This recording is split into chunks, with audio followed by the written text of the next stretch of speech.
Hey, listener, thanks for pressing play.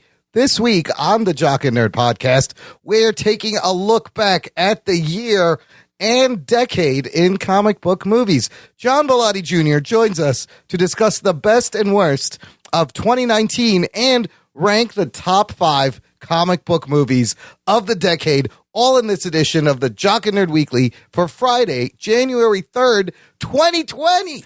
This is Norm MacDonald, and you're listening to the, hang on, I got it here.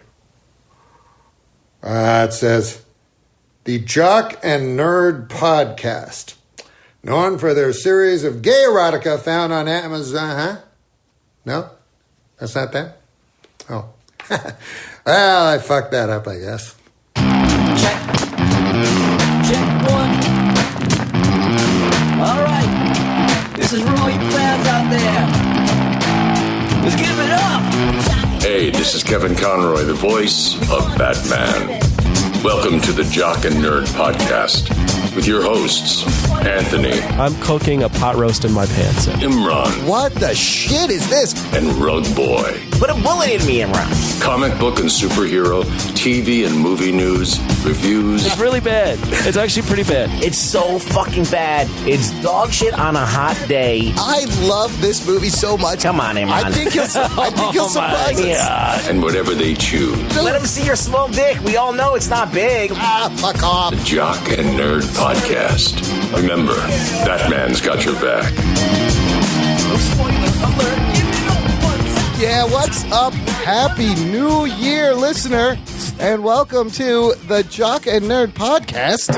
Jock and Nerd. My name is Imran. My name's Anthony. He's the Jock. And he's the nerd. And he's the Rugs. What's up, Rug Boy? 2020, motherfucker. 2020 vision, you Yeah. bastards. Never thought I would see it. It is a new year, and as tradition, here on the show, also joining us, special guest, super talented artist. He is the admin to our Facebook group, Jock and Nerd Nation, and the mayor of G-Fest. It's John Bellotti Jr. What's up, fellas? I'm back. You're back. Glad to have you back. Always. This is the 4th year in a row, Bellotti. I know. It's like the U-Log on TV during Christmas. It's a tradition. It's a great tradition that you join us. Hopefully we let him talk. Yeah, that'd be nice. We'll Thanks, see Imran. how that Tony. works out. Listen, it's a new year, but some things may not change. But yeah, Hey, read that little note you got on your damn desk. it says, I'm not telling listeners what it says. They can figure it out. Look, again, 4th year, we start the year with Bellotti looking back at the year that was in comic book movies. But this time, we're going to switch it up a little. It's the end of a decade. We got to talk about the decade. And we're going to talk about the year, you bastard. So let's get right to it. The Jock and Nerd Podcast. First of all, spoilers just for everything in general. I want anybody yelling at me afterwards that we spoiled something you haven't seen yet. So I'm playing this. Before we get started, does anyone want to get out? Prepare to be spoiled. Oh, that's an old drop. It's an old drop with a new twist. Did you get the first part of that clip? I did. Yeah, Winter Soldier clip put together with the old Rug Boy drop. So there's your spoilers. Don't be mad. Bellotti. Yes. This year Present. in comic book movies was pretty crazy. Before I read off the list of movies, you have any thoughts, observations of the year in general? It was the year of endings. It really was, A lot wasn't of it? endings and beginnings. I'm looking at this list. Yeah. And it's not as good as I remember this year being. But that's intentional, though, because Endgame was like the big dick of the year. You know what I'm saying? Yeah. The big comic book event. So I'm like, wow, Dark Phoenix came out this year? Oh, my God. Yeah, it's always funny to think about these movies in this year. So real quick, here's the list in the box office. The year started with Captain Marvel. That came out this year, right? Yep. I almost forgot. Goes on to finish. Seems so long ago. Yes, it does. That was like February, April. I don't know when it came March, out. I believe. It was March. The movie goes on to make just over $1 billion. Oh, shit. $1.12 billion. Then Shazam came out with Zachary Levi from DC Warner Brothers. Very solid film. Solid film. Box office wise, very modest. Ends at only $364 million. But I think it's appropriate for that property and what they were trying to do. It's still a success. Then we have Avengers Endgame, which was already the highest grossing movie of all time. This week, they recently updated the Chinese box office numbers, added another 3 million, making this the first movie ever to hit $2.8 billion. Oh, shit. That's almost $3 billion. So it's past Avatar by a whole digit, and no other movie has made $2.8 billion. That's crazy. And we got to see it. Then, as Bellotti just mentioned, Dark Phoenix, the clunker of the group, finishes at $252 million. Spider-Man: Far From Home from Marvel makes another $1 billion from Marvel, $1.13 billion. And then Warner Brothers ends the year and the decade with the Joker movie, Todd Phillips, Joaquin Phoenix, and surprisingly makes another $1 billion. For the DC movies, which, Bellotti, were you expecting Joker to make $1 billion? Oh, God, no. I thought it was going to make 400 or 500 million at best. Yeah, that's a good guess. And it's like, I've been seeing commercials for it again. I liked it. It was good. It was just like watching Joaquin Phoenix rehearse for 2 hours. I don't know. It was good, but I liked Taxi Driver a lot better. I liked it the first time when it was called King of Comedy and Taxi Driver. Exactly. That's smushed exactly together. what I was trying to say. But this also, the budget was like 50 to 70 million. This makes it the most profitable comic book movie, definitely. Maybe the most profitable movie of all time to get that return. I think Blair Witch was the most. Oh, yeah. That movie was made for like $20. Yeah, or Paranormal Activity. Like those movies were like ridiculous returns, But yes, I roll of toilet paper as well. Yeah, I do want to go on record. I know the scenic department that worked on Joker, and they did a phenomenal job. Oh yeah, New York looked amazing. They made those stairs that he danced on. Everything, the stairs, they made them all. The beer bottles they were throwing at him for dancing on those stairs. The stairs everybody wanted to get pictures of, and now it's just crowded with tourists. Are people Jokers. still taking pictures on those stairs? I hope not. Are they still really? Well, not now. It's cold out. But in the summer, I guarantee you there's going to be assholes over there. Dressed up, dancing on the fucking stairs. Not giving $1 to that local bodega. I think when I saw the YouTube in Rewind or something, there's people dancing on the stairs in the YouTube Rewind. Wow. I believe. I might be wrong. I just everything going It's a big cultural moment. It's a very safe neighborhood from what I hear. Yeah, very safe. Yeah, sure. It's like a police state over there, you know? I mean, the New York looked awesome in the 70s, and they nailed it. There was a couple other movies we did not review that are also comic book movies, like Hellboy, which Did anyone here see that? Yeah, I saw it. Was it worth reviewing? No. Okay, good. So, Anthony, it was like, it was just like bad in a lot of ways, and like ways that there was some cool violence and stuff like that. And there's some gore that was cool, but then like you did not care about this movie. Like you were watching it and it was like, okay, like I don't care about what I'm watching at all. It's like you couldn't get invested in it at all. It's on Stars. They tried to pull you in, it just didn't work. It's on Stars right now, and I actually the last few days I've been trying to get through it. I started it. I got an hour in, and I can't finish. Like I don't care. Like it's not grabbing. No, you, right? It's not grabbing me at all. That's like for me to watch like a Harry Potter movie. Yeah. Like I it's agree. like so like, you know, there's so much shit going on and it's like people love it, but then I'm like, what? I'm like, I don't know why anybody likes this. This is so like, you know, milquetoast. Sounds like to me watching a Star Wars movie. Oh snap! Ooh. Oh shit! Ouch! That's different perspectives. That's how Harry it Potter. works. I felt the same way when I watched the one Harry Potter movie. I think ever I've watched. seen one. Which one did you watch though? Was it the I first think one? it was the 6th one out of 7. That's a really bad place to start watching a Harry Potter movie. My wife and her cousin put the first one on for me, and I was lost. I don't know what was going. Like, there was nothing in it that pulled me to like that property. And they're like, "No, they get better." I'm like, I can't wait that long. I don't have the time. Yeah, I gotta paint sets. I gotta paint sets. I gotta draw Godzilla for the kids. The kids want the kaiju.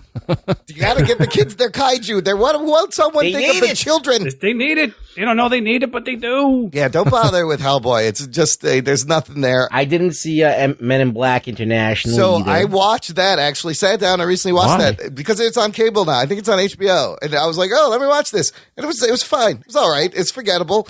Tessa Thompson's actually pretty good. and it was fine. She's good in everything. She's good in everything. Yeah, she's not bad. And then we did review this one, Glass, by M. Night Shyamalan, which is the kind of a superhero thing. It's a little bit of a letdown. Also big. This Yeah. yeah. So look, Anthony, out of the movies we reviewed this year, let's start with you. What would you? What are some of the most disappointing things that you picked up on this year for you? Comic book wise? Yes. Disappointing. I mean, I guess Dark Phoenix is the only one that's like disappointing. No, actually, I'll take that back. Dark Phoenix, I knew was going to suck, so that's not. It's disappointing in a way that you already knew. We was knew that was what we're going to. I guess the most disappointing film for me was, especially with all the money it made, I didn't think Captain Marvel was that great. You know what? And Captain Marvel for me was actually the first Marvel movie that I went, this isn't actually. I don't think this is that good. I will agree, because when Disney Plus first launched, we got it when I tried to watch Captain Marvel again, and it was like watching Hellboy. Like I couldn't get through. I didn't care. I really couldn't be bothered with it, and I was like, "Wow, this isn't." It doesn't really rope you in, The only thing that's cool is that dude Mendelsohn. He's in that he's good. Skrull. Yeah, he's the only cool thing in the whole movie. You got a DH Sam Jackson with the old body. I maintain that movie is mostly falls apart because Brie Larson isn't very good in it. I don't think the script's very good either, but and the directing and the colors are just terrible. It's very muted, because James Gunn set like a great precedent for the cosmic Marvel universe with the colors and the vibrancy of the photography, and then you see like that version of it, and it's just muted and dark and muddy, and it's just very vanilla. Yeah. There's just no there's no edge to it. There's no anything to it. There's like Wonder Woman had if we're gonna draw a comparison, Wonder Woman, sure, it had that whole that Snyder-esque influence. And if you watch some of those scenes, they're very atmospheric, especially when she's on the horseback and absolutely all the smoke and all that shit. I mean, it's very it could be out of a Game of Thrones movie. Oh yeah, but she is good though. Her character is good, and she sucks you in. Big time. The problem is that Wonder Woman is such an icon, and if you read anything about Captain Marvel in the books, they never knew what to do with her. They kept changing her. She's been rebooted. Yeah, she had the weird rape story when her son. Do you remember that when her son came back from the future? Yep. And it was and they retconned that, and I'm like, they don't know what to do with this character. And then you give her a multi-million-dollar movie property. Come on, I like the Wonder Woman comparison because I agree with Ruggs in terms of atmospheric. Also, as Bellotti mentioned, you just enjoyed the character more. Like Wonder Woman had this naivety about her, but she was also very strong-willed in she believed in what she believed in, and it was the right thing to do all the time, even though she was super naive about the world. Whereas Captain Marvel, I can't really pinpoint what they were trying to do.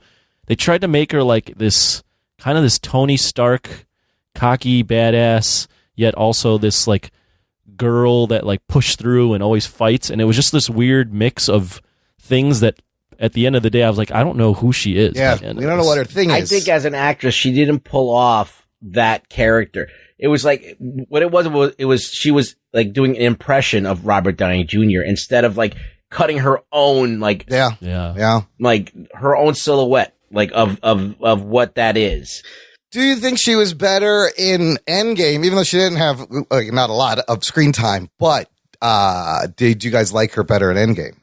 I think she's better in small doses. Yes, she's better as part of a team. Some characters are just better in an ensemble. That's where they use her the best in the comics anyway. Yeah, and that's the thing with her history in the book. She was just an Avenger, and whenever she struck out on her own, those books always got canceled. Yeah. Like those Captain Marvel books, they quote unquote sell now, but because of the movie, and I think all the hype and all that stuff. But I mean, that's not where I know her from. I know her from being Carol Danvers in the Avengers in a black, the black bathing outfit. suit. Yes, the swimsuit outfit. And that character was still confident in whatever and had the same powers pretty much in everything. Just not the haircut and not the long hair. Yeah, not the jumpsuit. Yeah. So, but she was badass in that, and she was memorable as a team player. She led the team. She did a lot of stuff, but as part of the ensemble, it works. So maybe she'll work better as part of a team. And there's a huge reveal in that movie with the Skrulls and Nick Fury setting up something for the future. Setting up Sword, which we may see in one of the Disney Plus shows. It's coming somewhere, and I think isn't Sword like part of like the Fantastic Four? No, it's Shield Space. It's Space Shield. It's Space Shield. Sword. I think that's the big. I think those two, Dark Phoenix, Captain Marvel, the big disappointing moments of the year out of these movies. Anybody have another one? No, but Dark Phoenix, you knew. Oh yeah, you knew it was gonna be a fucking train this wreck. year of comic movies. It's like imagine going to like a party, and all your friends are there, all the cool people, and then that one guy shows up that is just like a wet blanket, and he makes all the poor life decisions. Yeah. That was Dark Phoenix walking through. You knew the second he walked in. It's like, oh, you're like, man. oh, this fucking guy again. Get ready to Vinny's here. He married that fucking chick. Oh my god. Get ready to get bummed out, people. I mean, I know that I said it before, but I think Glass was a big disappointment for me because I loved Unbreakable. Yeah. And then when I saw the other one, I forgot the movie. Split. Secret Sequel. I'd like the Easter egg, and I was like, oh shit, this is tying cool. it together. And then I was like, oh, this is about to go down. And then even in the movie, they tease like this crazy fight that's going to happen on this building, in the city. None of it happens. Yeah. Yes, and it never happens. Yeah, so I like the beginning of Glass was good. Yeah, that warehouse sequence with the was cheerleaders. fantastic. Yeah. Yeah, and that's all you get. That's it. Bellotti, let's go to you. What was the most surprising out of these movies this year? Spider-Man: Far From Home. Oh yeah, I loved that one. I was really surprised. I still don't love him. Yeah, because I don't know. To me, it's not Peter Parker, but what they did with Mysterio was really what put me over in that movie. I would never have expected to see like a comics accurate Mysterio hallucination scene. Yeah, they give you like a comic accurate Mysterio. It's like a John Romita fucking panels ripped out of the comics. Yeah. That was the most, I went in there being like, oh boy, here we go. And then I walked out like, wow, that was really entertaining. And for the suit to work, it's a goofy suit and all of it just works. Yeah. I thought Gyllenhaal did great. Ruggs, you got another, what surprised you out of these movies this year? I mean, I was pleasantly surprised by Shazam's humor. Not the action though. I thought the action was very below the bar. It was like the most boring action in any movie. But it's not any of these comic movies. This had probably the most boring action and the most but the humor and the characters were really good. So I was actually like, hey, DC can actually write characters and actually do like kind of like a Marvel-esque type of a humor balance thing, like an Ant-Man movie or something like that.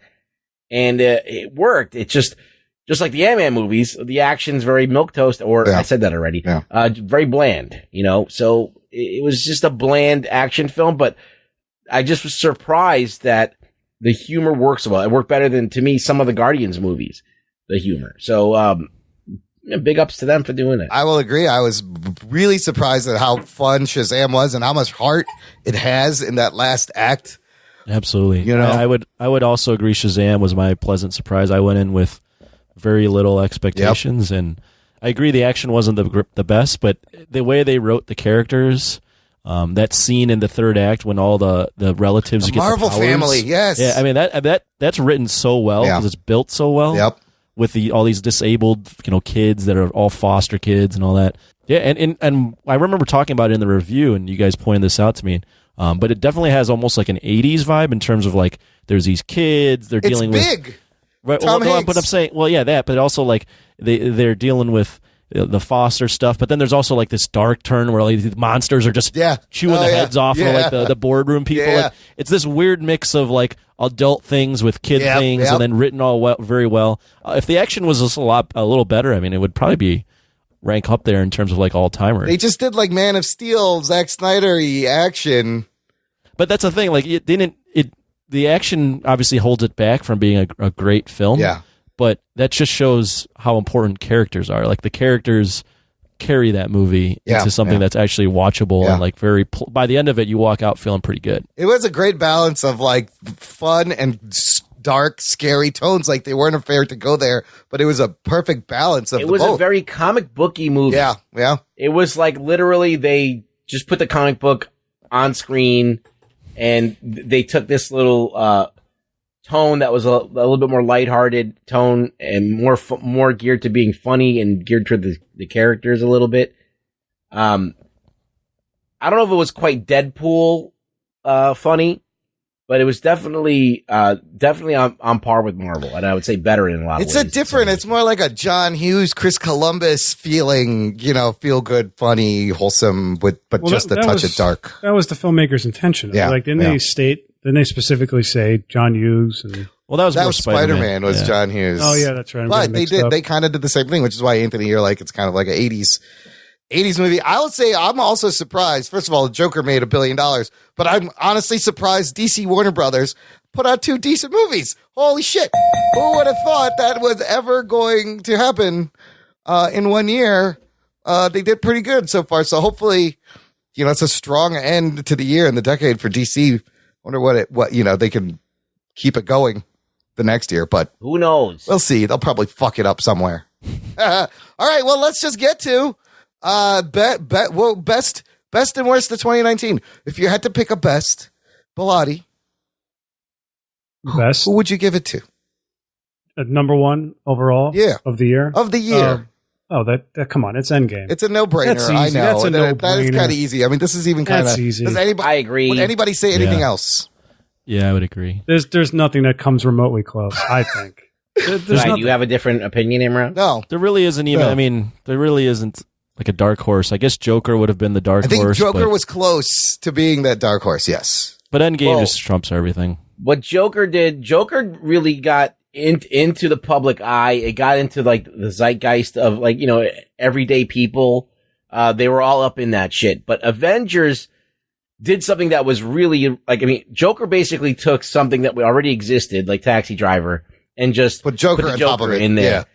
But Avengers did something unprecedented. Like, right. Avengers did something. They wrapped up this whole fucking 20-movie thing. Yeah. And they stuck the landing to a point where, even I was satisfied with it, So, that's not easy to do. They're writing the blueprint on how to fucking do this. Yeah. And then you see, the Rise of Skywalker apes stuff from this movie. Yep. I don't know how they were able to copy it, but I guess they did. Yeah, it's all Disney. They own all of it. They don't give a fuck. No, they just told each other, why don't you do this? It worked for us. Yeah. Okay. And I think the worst, I don't think there's any debate. It's going to be Dark Phoenix. Easily. Let me see. I think Hellboy's the worst, but Hellboy's pretty bad. Out of the ones I've seen, Dark Phoenix. Dark Phoenix, I actually like parts of it. There were parts of it that I thought were cool. Like that whole thing with Magneto. Magneto made that movie. Yeah. Magneto was fucking, Fassbender. You can't fuck with Fassbender. He's the man. Yeah, it's just like that, but it's the same thing that happens to all these movies. The third act gets chopped up, rewritten, and things rushed, and it just falls apart. Aliens what ruined the movie. It's always aliens. What the fuck? They didn't know how to do that correctly. But whatever. I mean, I think we all agree that the idea to do this Dark Phoenix was probably a mistake to begin with. So it was always going to be problematic. Yeah. Yeah.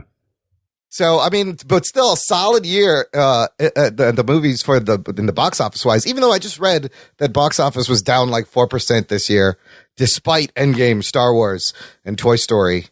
It's down, but still it's third or fourth highest overall. And they're saying next year will be down also. And it could be because of, streaming and other things. You're talking about total money box made office at the box sales. office. Yeah. Well, you had a couple of movies flop. Yeah, underperformed. Like you had Cats. How about Cats? Cats underperformed, but there's a lot of things that underperformed this year, like Godzilla underperformed. Yeah, that's another one. The Aladdin movie underperformed a little bit. I thought Aladdin did well. Aladdin made $1 billion. It made $1 billion. It did? It's it's Will Smith's first $1 billion movie. Yes, made $1 billion. But wasn't this like the year of a lot of disappointing sequels? Like King of the Monsters was one. Wasn't there a couple other ones that came out and they just sort of floundered? Rise of Skywalker. Yeah, the end of that. Yeah. Well. Yeah. Yeah. But they're all making billions of dollars. Yeah, that's up to 800. I just checked. The problem is the box office overall is too dependent on these tentpole films, and no one's watching the smaller stuff. This is what's happened to the movie theaters. The movie theater is now an event experience instead of a weekly, monthly thing. Yep. Hey, we got nothing better to do. We're going to go see a movie. No one does that anymore. Yep. Which is a shame because we just saw Uncut Gems. Oh, you did? I was dying to see that. Oh my god! I heard it's fucking crazy. It's amazing. Oh my god! It was. I'll do the whole movie for you. This is me watching Uncut Gems. What are you doing? Stop doing that. No, you idiot. Yeah. Why? You dumbass. And you do that for the whole movie. Pretty much. That's all it is. And it just it escalates. It gets bigger and bigger and bigger and bigger. There's just people yelling at each other. That's Sounds very great. New York. I mean, it's very New York. It's like walking through Midtown during rush hour.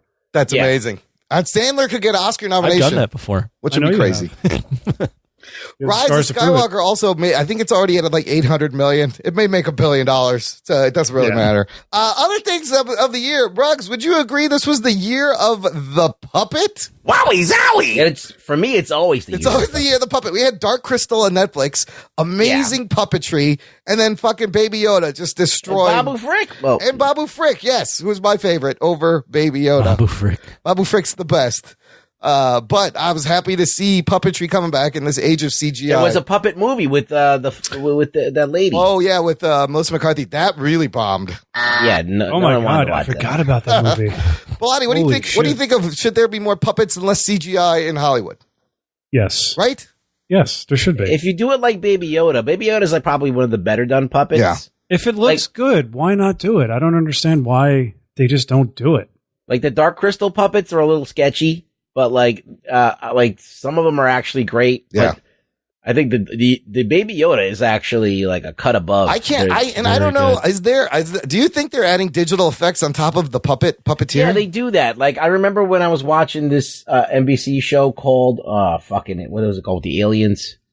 It wasn't NBC, was it? V? No. Alien Hunter? Alien Nation? Alien Nation. No. Remember that show? I forgot what it was called. That was called. But they had an alien character in it, and the guy. It was the guy who does Abe Sapien, the same actor. The guy who was in. Doug Jones. Yeah, so he's in the makeup, and he's got this alien face on, but they CG some of his facial expressions. Was that Star Trek? No, I forgot. It was called. I don't remember. Adam Levine is an alien. It was Noah Wiley was in it. That show was like 6 years ago. Oh yeah, but I mean, yeah, it was oh god, I remember watching it in Arizona and I seen a commercial. Falling Skies. Falling Skies. Yes. It was on for like 4 seasons or 3 seasons or something. Yes. But I mean, they had this one character that had he was all practical, but they CG'd just exaggerated his facial features. Well, I think they tweaked the puppets on Dark Crystal too with a little bit of CGI. Yeah, I think that's what they said that they were going to do. They were going to like make them blink. Dude, that's still an amazing series. So, and then Bellotti, you mentioned things that ended this year. Listen to all the shit that ended. Remember the Walking Dead comic just ended. Oh, that's right. Suddenly, like Kirkman told everyone the day before the last issue came out, this is the last issue. I remember that. That was nuts. Game of Thrones, of course, ends. Bellotti, did you watch Game of Thrones? I never watched an episode. Fuck you then. I don't do the I can't get into the fantasy stuff. The Marvel Infinity Saga kind of ends, but doesn't end with Endgame. Like, it's definitely an ending, but it's not going to end. Same thing with Star Wars and Skywalker Saga, but it's not the end of Star Wars. Marvel, all of Marvel TV as it was under Jeff Loeb. It's gone. Is all gone this year. Netflix, Agents of S.H.I.E.L.D., now everything getting sucked under. Feihe Marvel. For Disney Plus, which leads into, we had the launch of Disney Plus this year, which was pretty big and pretty successful for Disney. So Disney had a good year, as always. They did. Apple Plus. And Apple TV Plus launched, but nobody gives a fuck. Who has that? It's free. It's free. You could just get everything you want. I would not, even if it's free, I don't know if I'd grab it. Yeah, I'm still, nothing has like made me want to watch any of those shows. I mean, I heard that talk show, the Morning News is actually good. Is good. Yeah. Which is Jennifer Aniston? Yes. Not enough for me to go and get Apple TV. No. There's a M. Night Shyamalan show now called Servant. But that's the problem with all this streaming is that not all these great shows or good shows you hear about are on one one service. Did you end up watching The Witcher, Imran? I did. We will save that discussion for next episode. Oh, okay. Because I got a lot of issues with that fucking show. That goes without saying. Yes. I'm going to save it for its own time. Henry Cavill show. Yes, he's great in it, but turn down Superman for he's the Targaryen in that show. Is like it has so much potential, but they just somehow whoever wrote it doesn't know how to write. It's so things. confusing. Now you got him going. No, don't. We can't start this. This is going to derail the Once whole you stick show. a dime in them, you got to play the whole fucking Just song. wait, listener. Wait till next episode. I'll give you my full thoughts on the fucking Witcher. But any final thoughts on this year, 2019, in comic book movies? Anyone? Before we Might take be a the break peak. I think it might have been the peak of Marvel this year. I was just going to say it might be this might be the year of transition where we start to see, because I don't really know what to expect in 2020 and beyond in terms of Marvel comic book films and comic book films in general. Yep. But yeah, I think this might be a transition towards something different. I think this year is going to be a wash, and but we can look forward to the decade. This next coming decade, I think a lot of new IP is going to start to rise up because they've beat the shit out of a lot of these IP. Like Star Wars, people are sick of. Yep. They're done with a lot of shit. People are done with Walking Dead. Yep. People are done with all this shit. That's all the stuff that ended leaves. It's wide open for new, fresh stuff, and it's going to be exciting to see what that is. Basically. Yeah. All right, good. Let's take a quick break here. And we were going to come back and break down the decade, top 5 comic book movies of the decade right after this. After these messages, we'll be right back. Forgive the interruption, but I believe this requires your attention. If you ever believed Captain America was on the U.S. Olympic soccer team. If you ever thought that the Winter Soldier was that brace yourselves guy on the internet. And if you ever wondered just what would a raccoon do with a machine gun. Then don't let another week pass you by without tuning into Mighty Marvel Geeks. Mighty Marvel Geeks is your show about all things Marvel. With news, rumors, commentary, and interviews. As well as our weekly recommendations on what to pick up on New Comic Book Day. Official consulting hours are between 8 and 5 every other Thursday. That's Mighty Marvel Geeks on WeebieGeeks.net, iTunes, Stitcher, Google Play, and anywhere else you listen to podcasts. Hi, I'm Mark. And I'm Carol. And we're the hosts of Retro Late Fee. We are stuck in 1994. And we can't get out. We're watching all the movies and TV shows that you probably remember, I guess. Somehow we're speaking to you through some kind of time portal. Right. Join us every week for great movies and TV shows from 25 years ago. It's fun, I swear. Jock and Nerd. Listener, if you've been enjoying the show on a weekly basis, we give you new shows every week. Join our fan club. Visit jockandnerd.com/Patreon. There's multiple tiers of financial support. You can pledge your support. It keeps us podcasting, and you get bonus content in the form of an exclusive RSS feed just for our Patreon supporters. Got 2 big thank yous to give right now. Huge thank you shout out to new patron Lawrence Martinez. Jock and Nerd. Thank you, Lawrence, for signing up to the fan club. And thank you, Brian Goff, for increasing your pledge. Whoa. So, the very good stuff at the start of the new year, everybody. Good job, Brian. Thanks, man. Good Appreciate job, it. Lawrence. Really helping us out. Yes. Bellotti appreciates you. See? That's the admin. The admin of the Jock and Nerd Nation appreciates you, Brian Goff and Lawrence Martinez. So, listener, join them. Visit jockandnerd.com/Patreon. All right, let's get into the decade. It's 2020. I wanted us to do a top 5 comic book movies of the decade. We're going to do this. Mookie. Hey, Mookie. Sorry. Is that Pizza Mookie? Sorry, not sorry. A Spike I Lee like comic character. book Mookies. Comic book I like Mookies. Mookies. I did it all for the Mookie. I did it all for the Mookie. You could get that cookie. Mookie. Mookie is Spike Lee from that movie. Mookie Wilson? Mookie Wilson from the Mets. There's also Mookie Blaylock, who was in the NBA. Mookie Blaylock from Do the Right Thing, Spike Lee. We're going to go into a top 5 round robin. I gave you guys a whole list of movies, but before that, I just wanted to talk about the significance of this decade in comic book movies, because holy shit. Oh, shit. What a decade it was from where we started. Possibly is this the peak of comic book nerd culture? It was an amazing decade for comic book nerds, where a decade that turned nerd culture into monoculture, into mainstream culture. Where I would say, like, this decade, sorry, Imran. No, go ahead. The decade prior, so like 2000 to 2010 was like the learning how to walk, Experimental right? Almost, phase. Like, yeah, it was like let's like put this out there. Like, we're still figuring it out. The 2010s to 20 obviously is like the explosion of overload of we figured out that people like this. Now let's just pump these out like 80s slasher movies. Yeah, Jesus, the bubble's getting big and the edges are getting thin, and I don't know, what's going to happen in the next decade. Bellotti, I jotted down a bunch of big kind of moments of the decade that I just thought of. Which one of these kind of resonate with you? What do you think is significant of this past decade of comic book movies? For me, like going through this list, I'm not going to read it all. Don't worry, I'll get to that. I know you will. He likes That's to talk. a given. That's a given. Steve and Tony. Yeah. I think those are the two biggest things.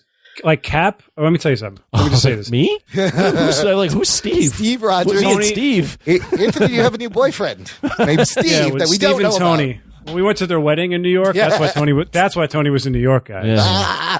He was in Chelsea. Let me tell you about Tony, all right? Tony ruins lives. Look out, Steve. Sorry, no, Steve. It's true. Yeah. Sorry, Steve. What was I saying? Oh, anyway. Steve Rogers and Tony Stark. Yes. When I'm fucking up again. When Steve, Captain America, grabs that hammer. Yeah. There's no other moment in the fucking decade that just gave me like chills and a hard on and everything, the sweats, everything at the same time. Oh my God, both of those, all the bodily fluids were spewing. I mean, that was the most like theater reaction I've ever seen in a movie. I think all of my movie watching was how hyped people were for Endgame and all those. I turned to my brother and was like, "Holy fucking shit!" Yeah. He's like, "John, take it easy." I would also say like this decade definitely not only cemented Marvel in terms of like everyone knows about Marvel. Yeah, everyone knows about Thanos. Thing, yes, right? yeah. But not only did it cement Marvel as like the pop culture leader, but it cemented Disney as like this corporation that's gonna like take over. That's gonna eventually buy everything. Because if Marvel doesn't explode, Disney probably doesn't invest in making their own streaming. Yeah, probably. Doesn't invest as much in like buying Lucasfilm and all this other stuff. And so like a lot of it hinged on the fact that Marvel did so well that Disney was like, we need to buy them and we need to copy this across other platforms. I mean, if that experiment of Iron Man as an independent studio did not go well, none of this would have happened. Well, that was in 2008. It was. It really didn't pop till 2012 when Avengers came out. Right, sure. Yeah. That was the big, that's like now the new precedent for teen movies, something that shouldn't have worked. Also, how about the fact that we got 4 Avengers movies in a decade? I never would have imagined. And, 3 of them are really good and one's just okay. But that is crazy. Ruggs, let me ask you this. Yeah. How important is Tony Stark and Robert Downey Jr. and his journey this decade to all of this? Well, I think that he's, especially in the Avengers movie and all that other stuff that came out, he became like this leader, all right? He became this person that was the touchstone for all of these characters to kind of bounce off of and all this stuff. So he had to carry a lot of weight in the Marvel universe. Like everything, I mean, Spider-Man is all intertwined with Tony. Yeah. Like everything is like intertwined with Tony. Like everything goes back to Tony in this universe. So he had a really big job, Robert Downey Jr., and he pulled it off and he went out in a blaze of glory. You can't really ask more than that. Like you got to see the best stuff Iron Man can do. Absolutely. So like they really don't leave anything on the table as far as Iron Man is concerned. You've seen like Iron Man do cool shit. Yeah, I don't know how you can make Iron Man any better after this. Like just leave him alone for a while and show us somebody new. I mean, he had 3 movies. Yeah. And then he had a bunch of fucking movies he was in and Spider-Man too. Yeah, and all the Spider-Man movies. So, but they built him up so well to when he dies in Endgame, you have legitimate tears for this character you've been following, watching him grow and change for over 10 years. Amazing. I just think that it's great because he made this character that wasn't like him at all. Yeah. Like him. Like first he just absorbed Tony Stark. But he was kind of just playing himself though. Yeah, also. Himself.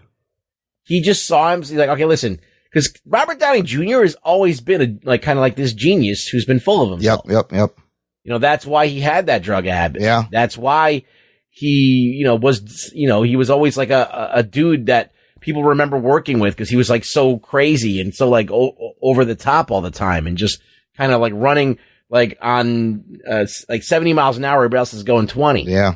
So that's Tony Stark. How he is. Yeah. That's who he is. That's Tony Stark. Yeah. So like the Tony Stark that we know in the comics is a completely different guy. He's more of a aloof guy. He's more of like a vain, aloof guy that's like more like a Bruce Wayne, than a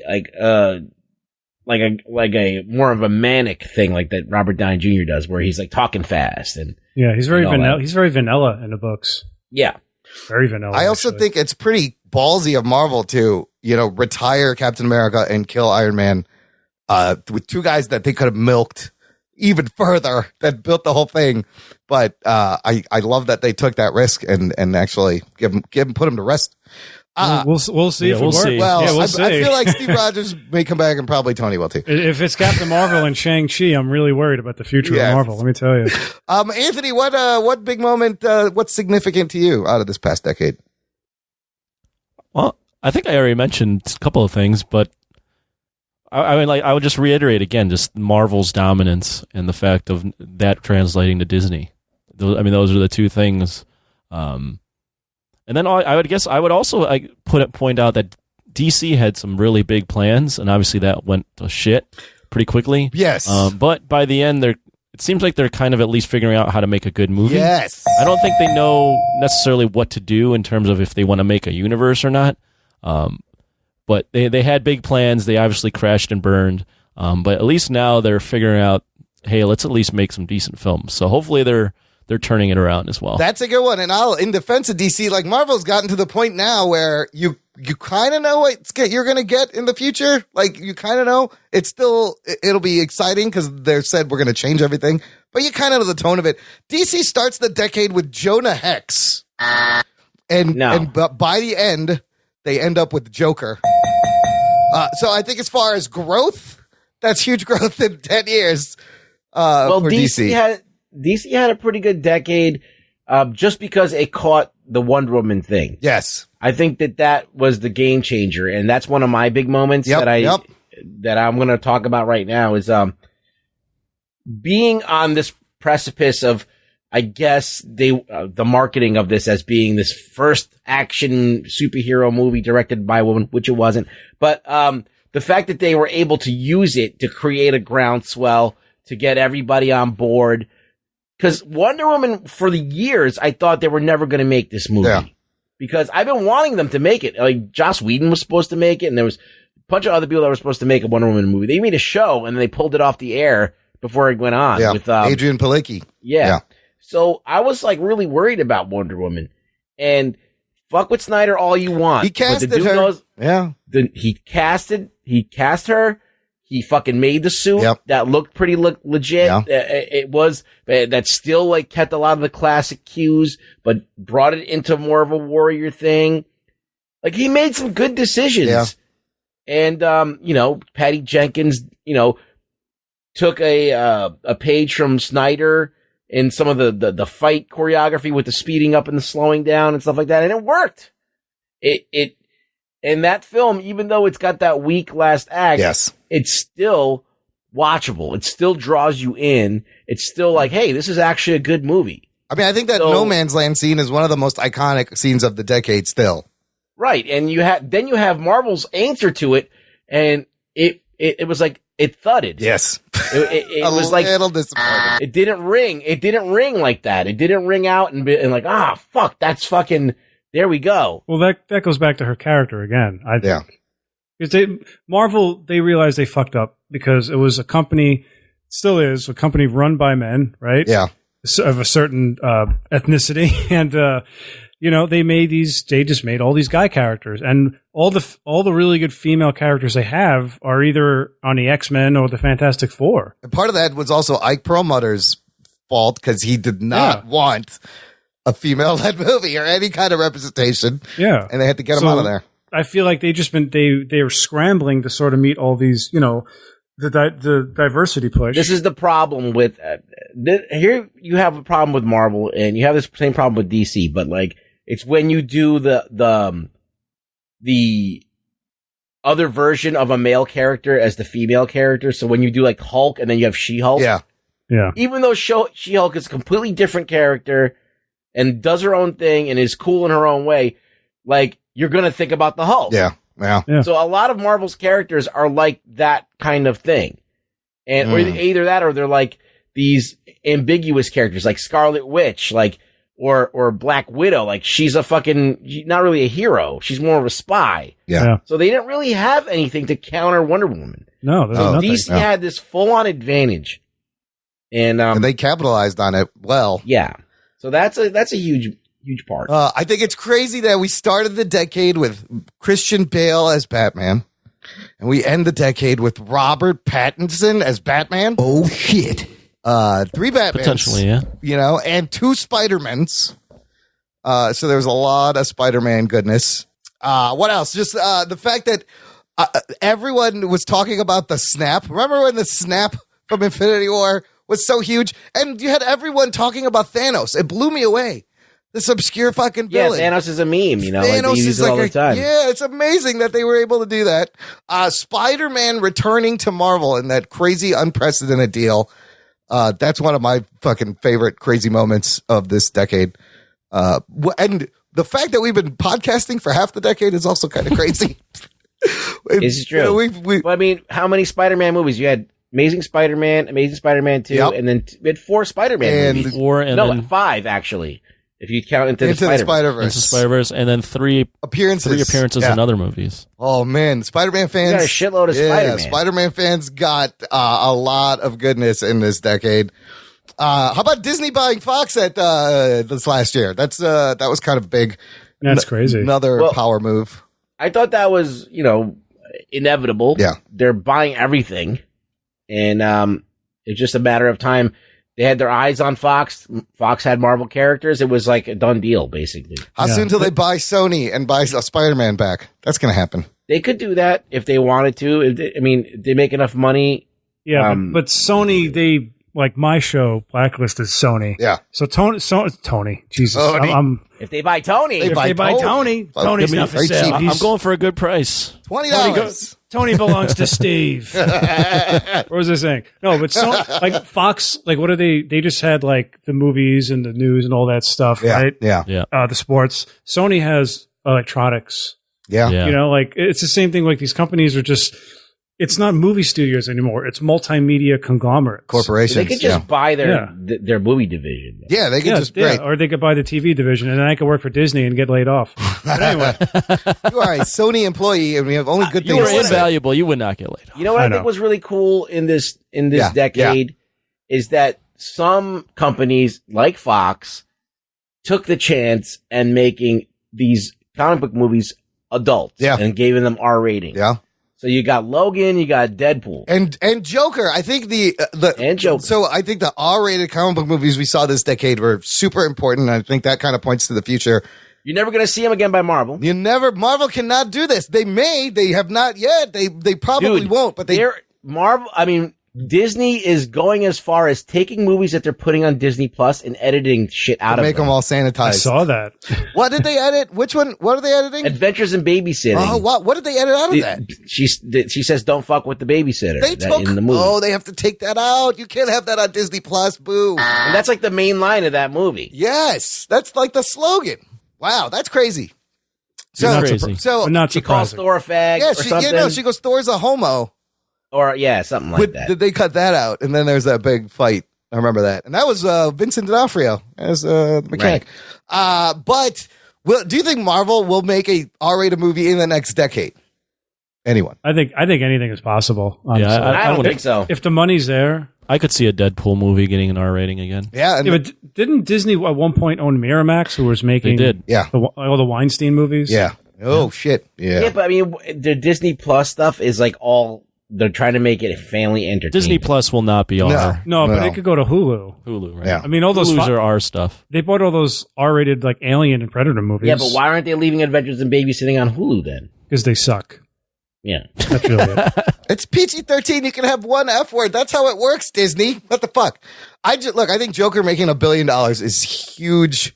it's going to be a big thing going forward, and how surprising it was. So I'm excited for more adult, mature, R-rated comic book movies. A couple other things. Remember the Deadpool marketing? That almost got annoying, but actually, when you think about it, it was pretty fucking brilliant. I thought it worked really well, and it didn't give away any. That was one of the movie. big things of the decade. You remember? I think the it was. Deadpool I marketing? think it was because they did, instead of giving you trailers with scenes from the movie, he was creating new little viral content to promote the movie, and it was a refreshing way to promote a movie. I feel like Deadpool was made because of not that, but because of the fact that the fans and Ryan Reynolds pushed it. Well, he's been working on it for like 11 years. Yeah. And it was all Ryan Reynolds, yes. So once that movie was greenlighted, you knew that the marketing would be like that. That's the only way you can do Deadpool. Yeah. The right way. I mean, the right way to do it is to have him do his little bits, have him talk to the camera, have him acknowledge pop culture things. They nailed it. Yeah. They did that Princess Bride version that wasn't very good. Did not work. Yes, the PG-13 version. So, there's reports coming out. Ryan Reynolds is like, we're working on Deadpool 3 with Marvel.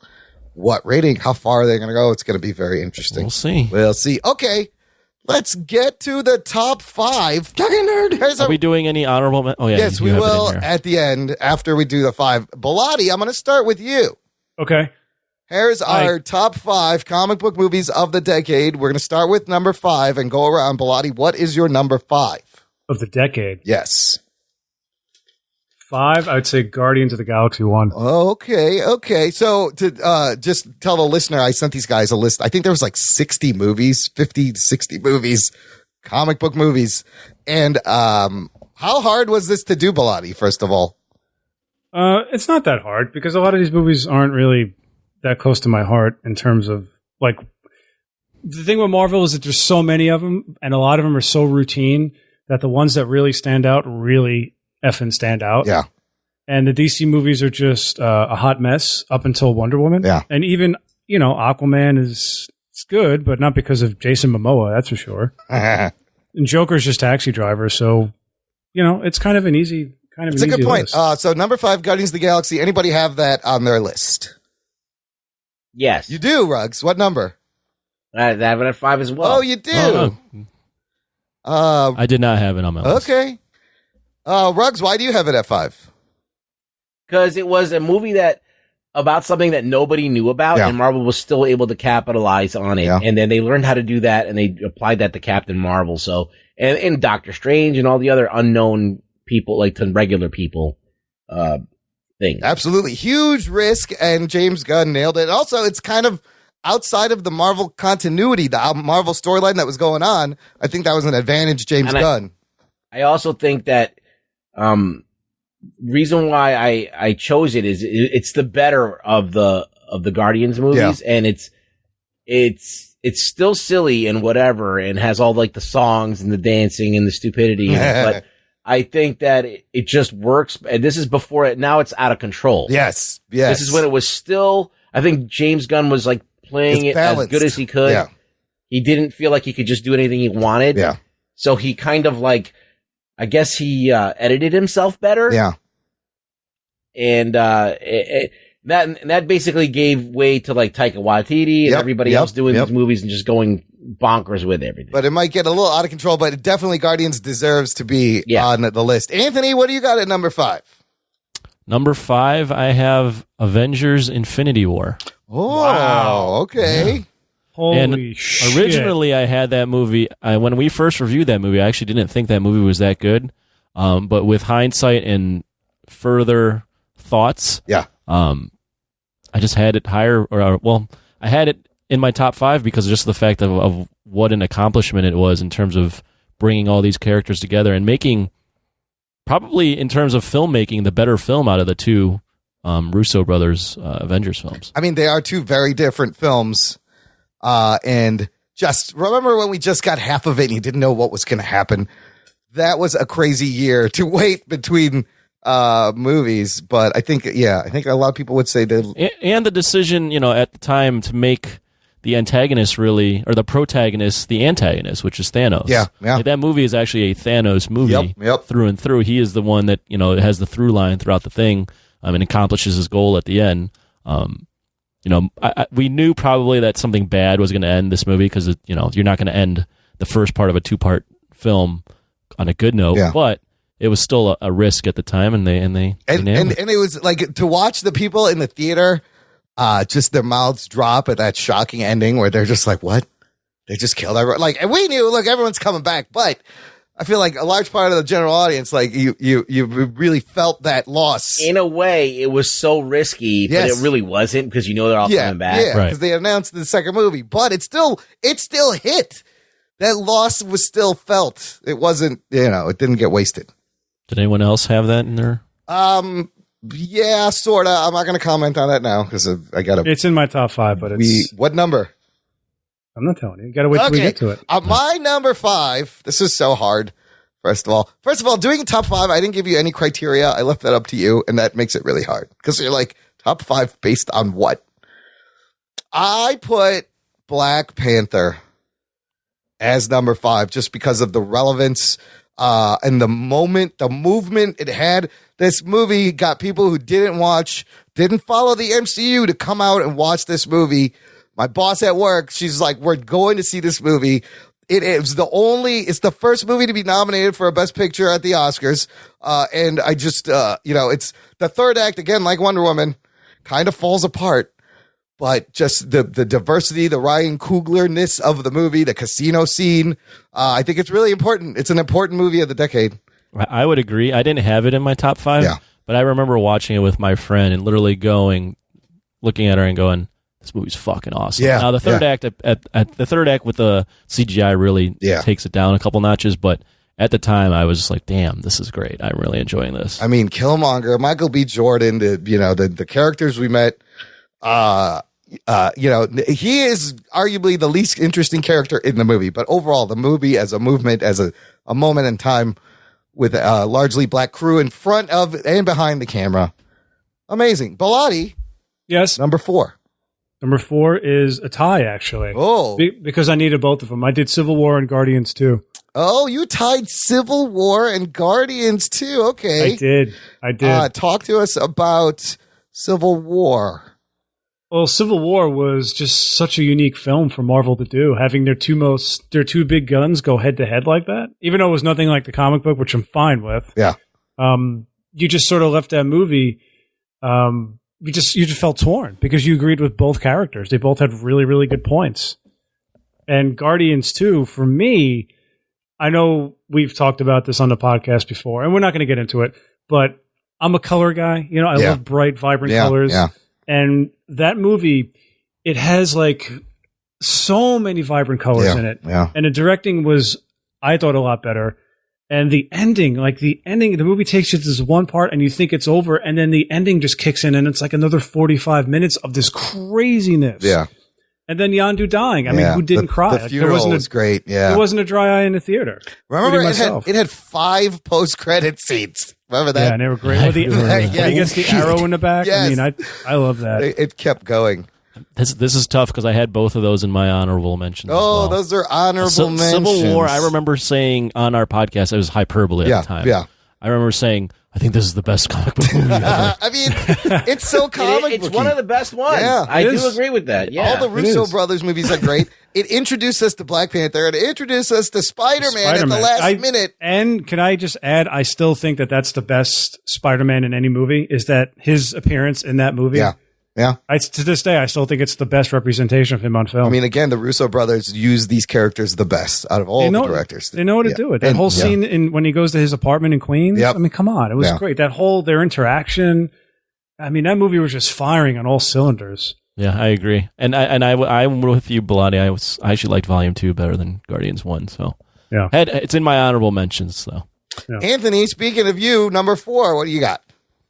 Number 4, I got Captain America: The Winter Soldier. Oh, at 4. Wow. I have that too. At 4?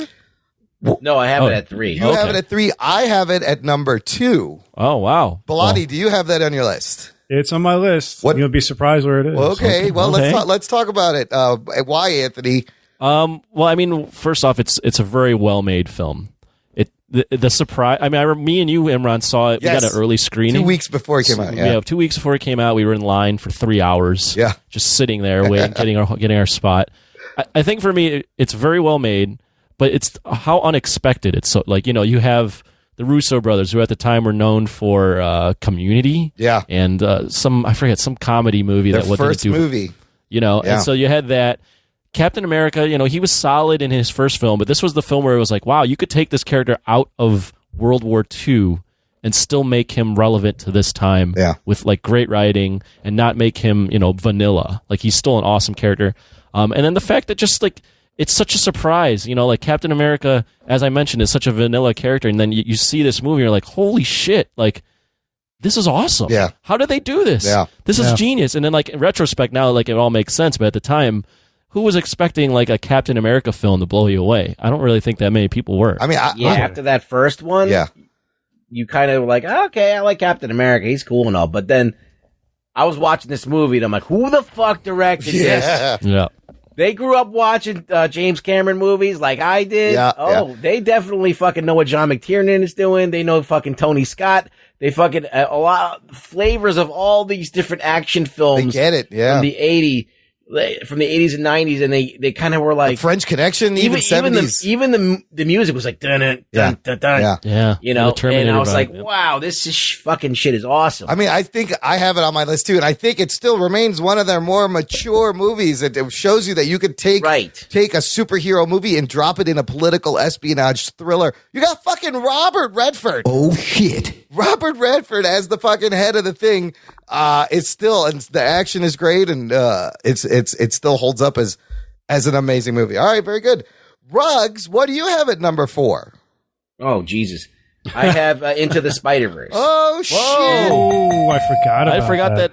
I have that on my list too at number 3. Ruggs. Yeah, I like this movie a lot. I think that it there's things I have problems with the animation. Yes. That's my biggest issue with it. Yes, we know.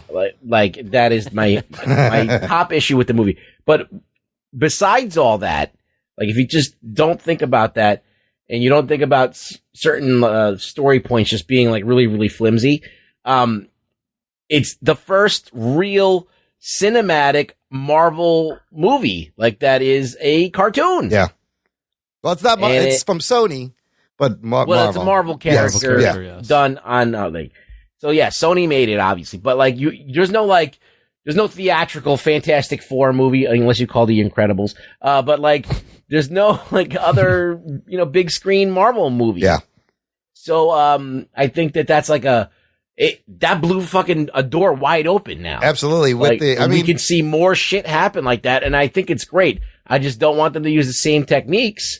Add some more frames there. Add some more frames in between. After watching that animation thing on Netflix with all these different animators, there's so many ways to do it. Love, Death, and Robots. Yes. Yeah, any of those styles or all of them.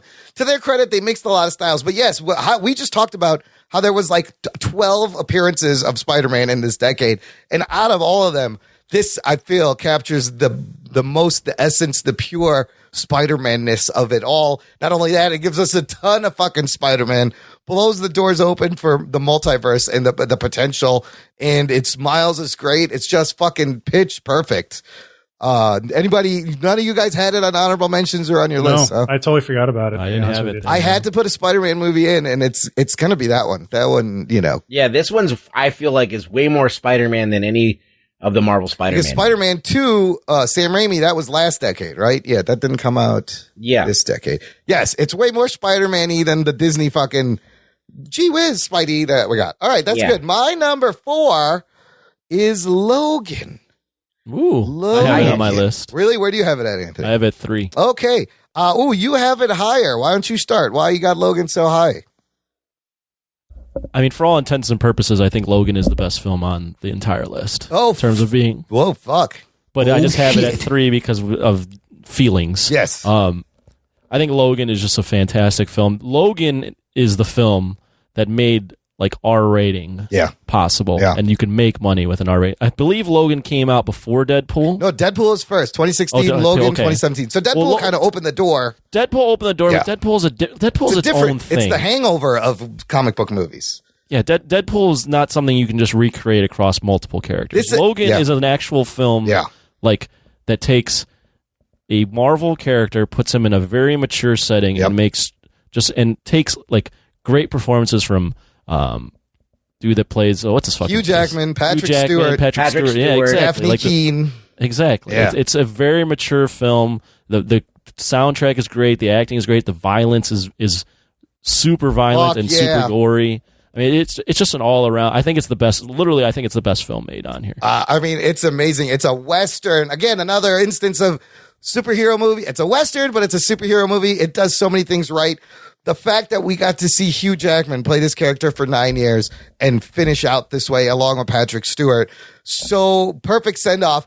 And it did that thing where there's finally blood when you get stabbed by fucking Wolverine. It annoyed me so much in every movie where he would fucking impale someone, pull it out, and it's completely clean. What? No, I don't like that. It's also the finale too. You know, if you remember that. That is the send off of Hugh Jackman, and he goes into the sunset. Like, so just like Endgame ended everything, this is also the Endgame for Wolverine. And the X-Men movie should have kind of stopped there for a while. Right. And then that's why that Dark Phoenix movie is like kind of like spits on the grave of Wolverine. Yeah. Yeah.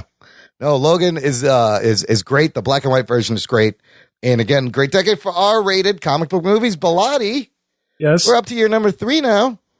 Number 3 is Infinity War. Oh, okay. Yeah. Anything to add? We already kind of discussed that because Anthony had it at 5. He had it at 5. I mean, what else can you say? I mean, it's a solid movie. Yeah. It's The Empire Strikes Back of the Avengers films. Yeah. It's the movie where they got all the characters together finally, and they all had fantastic chemistry. And that's why Civil War is a great little like run up to that, kind of like a test. Like, can we do? It is. It's like an appetizer. Can we do 12 course. in a movie? Can we do 30? Sure. Let's put 50. Yeah. How many can we shove in there? Okay. Yeah. Anthony, I know you're number 3. Logan, we just discussed. Logan, correct. Yep. Moving on to Ruggs. I know you're number 3. Ruggs. Captain America: Winter Soldier. Right. We discussed.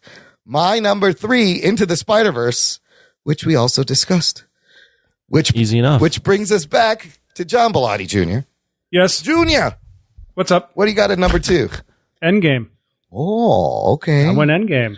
Oh, what it was. Okay. It's not your number 1? No. Just Endgame, just for Cap facing off Thanos' army by himself and picking up the hammer. Those 2 scenes, I mean, come on. Like, what else is better than those 2 scenes? Who else has Endgame on their list? I have it on my list, but I'm giving it away by not telling you. Okay, and I have it on my list, and I'm not going to tell you where. Ruggs, do you have it? I have it as my not my number 2. Okay, so look, let's just talk about Endgame. The fact that this movie can call back each 22 movie that came before it. Every movie, all 22 movies, callbacks to the whole thing, wrap everything up, and just give me a moment I never thought I would saw in the fucking battle at the end. Like, you're telling me, if you told me when I was 6 years old that you're going to grow up and you're going to watch a movie where Spider-Man hitches a ride on Thor's hammer while holding the Infinity Gauntlet. Oh, shit. I said, go fuck yourself. Get the fuck out of here. And I will not go into your van. Even, I don't care how much chocolate you have. You would go into the van. I probably would. You would definitely. You would drive it for him and pick up other kids. Can I work the medals? You would. That's what I do. You totally would. I mean, I don't know what anybody else want to talk about Endgame. What can you? This is so much. It's clearly my number 1. Yeah. It's more of an emotional pick for me. I think there's just so many emotional highs in that movie, and then a couple big lows. That it's just the roller coaster of it all, and knowing that the fact that this is the end for a few characters, and this is literally what they've been building to for 10 years. There's just so many emotional beats that are hit in that movie that for me it's my number 1. Absolutely. It is the movie of the decade. Okay, so then Anthony, what do you have at number 2? So this was my internal debate. Yeah. Because I was going between emotion or the movie that really cracked this open. So my number 2 is The Avengers. Okay, yeah, that's a hard one, but that is a very important movie, as we discussed. I mean, I saw Avengers 5 times. Holy shit. When Avengers came out, I literally felt the way I feel about Endgame about Avengers. Yeah. Just oh my God, this is amazing. Is that the most, I saw it 3 times in the theater. Is that the most you've seen any movie in the theaters, anything? Yeah, Avengers was the most, yeah. Yeah, again, if that didn't work, none of this happens. Yeah, Avengers is a well-made film, first off. It's not the best made film, but it's very well, it's for its time, we were all like, how are they going to do this? Yeah. How are they going to get all these characters and make a competent film? And not only like make a competent film, they make a movie that's like very entertaining, like very well written. It's Joss Whedon at his best before he decides to go off the rails with Ultron. Yep. So like everything just clicks in this movie, and it's just this moment in time where it literally, as we mentioned when we were talking about the decade, it broke open the decade and created this path, whether it be good or bad, of Marvel films being a thing, ensemble films being thrown at you left and right. Like this if Avengers doesn't work, this whole decade's different. This is where everyone gets. Have you watched Avengers recently? Since yes, yeah, I've watched it. It's still entertaining. It holds up still. I like it. It is entertaining.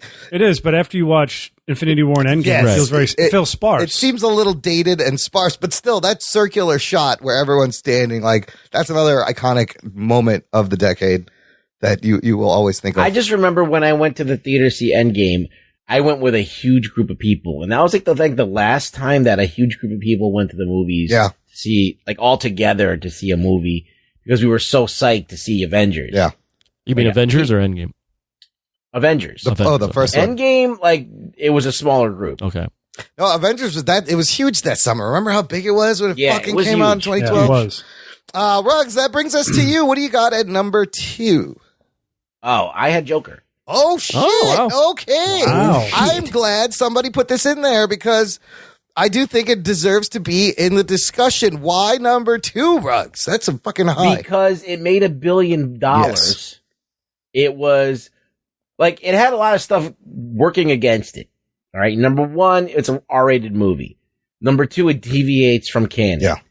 Number 3, questionable things that the director had said caused like a media super the buzz before and the fucking crazy conversation before it even came out. Remember there was that like shit? a late rally against this movie. Yeah, people were against it. People wanted to take it down. There was people saying there was going to be fucking shootings at the theater. And nothing ends up happening. And it persevered. It went and endured.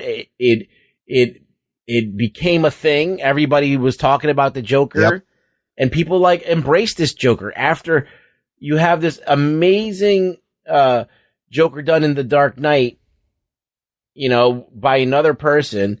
And now that version is like everybody's Joker. You have to do a Joker after that, right? Yep. So Heath Ledger's, was in everybody's mind. And then all of a sudden, now everybody thinks of...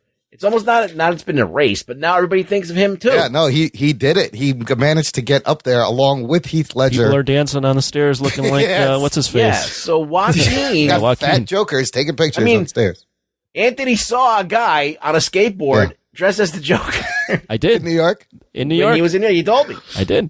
He walked into the bar we were at. Maybe that was actually me and Bellotti. Joaquin Phoenix, just slumming. Yeah. I don't think it was, though. Might have been. He also had a bulldog, which was real strange. What Anthony didn't realize is that was every day in New York City. There's always just the guy dressed up as Joaquin Joker. That was just a Saturday. You should see Tuesday. It's crazy. Tuesday, But I'm just saying, like, this movie made an impact. Yes. It made more of an impact socially than a lot of these other movies that we're talking about. But it also stays with you for a while. The conversation you can have about the movie is incredible. I had it on my list and I cut it last minute. Like I was really torn. It just missed making it onto my list. I love an adult movie. Yes. I don't think I went to the comic book store today and I bought a bunch of like comics. Like there's a lot of like DC's got this black label. Yeah. And I'm like, great. Yeah. Finally I can read. I don't have to read some fucking sanitized bullshit. Batman's I can dick just is in here. Yeah, I can see Batman's dick. Why not? I want to see the Joker's dick. I want to see everyone's dick. Yeah, let me see everybody's dick. Image Comics has a lot of great mature titles right now. That's where you got to go. Oh, of course. But like that's what I'm saying. It's like it's an adult thing. I want to see I like seeing family friendly stuff. Yeah. Don't get me wrong, but you're right.